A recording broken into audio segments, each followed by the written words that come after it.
terrifying things people saw when they were alone. The mysterious dog in the dark.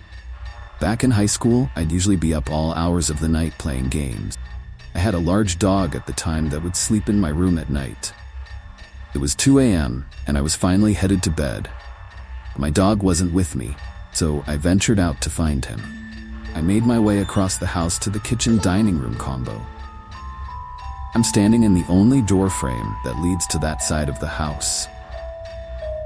We had an island in the kitchen with a stool that the junk mail was usually kept on.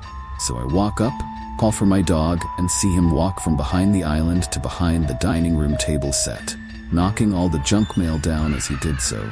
I huff and flip on the light, no dog. Freak out, scramble back across the house, and end up finding him in my parents' room. I regale the story the next day to my parents and younger sister, who often claimed to see stuff in the house. My sister pipes up and goes, "Oh, that's the tall black thing." Yeah, sometimes it likes to crawl around on all fours. It's coming from inside the house. When I was younger, I used to live in this super old, shutty house in the middle of the woods. There was a small clearing with an average-sized yard, and the rest was thick woods. One night, I was walking up to our gate to go inside, and I seen a very tall figure looking in my bedroom window. My light was on, which was weird since I hadn't been in there or turned it on, so I could see the figure with its face and hands pressed up against my window. Whatever or whoever it was must have heard me, because they looked in my direction before booking it to the back of the yard, and presumably into the woods, since there was nowhere else to go, and the backyard area wasn't fenced in. I never slept in that room again. It's not just the wind. I was in my college apartment and my roommate had just moved out. Her room was directly across from mine with the living room between us. I had cleaned out her room and then closed the door. I left my bedroom door open when I went to take a shower one night. My bathroom was connected to my bedroom. I also happened to leave the bathroom door open. While I was in the shower, I thought I heard a woman talking. I had never been able to hear my neighbors talking before, but figured they just happened to be talking in their bathroom, which maybe shared a wall or something. When I got out of the shower, I was surprised to see a black void where there should have been the bright white closed door of my old roommate's door reflecting in the moonlight. I figured I just forgot to close the door and went and closed it. The next night, I once again went to take a shower and left my room and the bathroom door open. But this time I checked to make sure the other door was latched and the front door was double locked.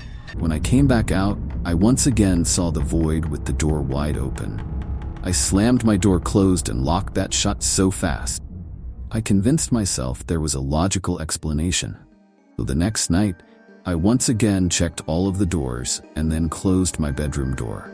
This time, I came out of the shower and my bedroom door was open, along with the other door. I showered and slept with my bedroom door locked from that point on. I guess this took place over several nights home alone. I may not have even been alone. Still the creepiest thing that ever happened though. The wife that was never there. One night I wasn't feeling very well, and the upstairs had a larger bathroom. Downstairs was an old half bath, and I wanted to leave that for my wife if she needed to use it at night, so I figured I might as well sleep in the guest room. My wife did not have a problem with this, as she had work early the next day, and I was constantly getting out of bed with food poisoning. At some point in the night, I awoke to the door slowly creaking open and a female voice asking if I was feeling all right. I assumed it was my wife and replied, "Yes, honey, I'm fine. See you in the morning." But the door never closed, and no footsteps went down the stairs. I would have heard them in this 1800s home, with original wood floors and stairs. We were alone in the house that night. I asked my wife about it the next morning, and she said never came up to check on me, let alone wake up during the night. I was facing away from the door when it happened, and the unexpected silence following the question made me turn over to check. The door was wide open. No lights were on, and no footsteps.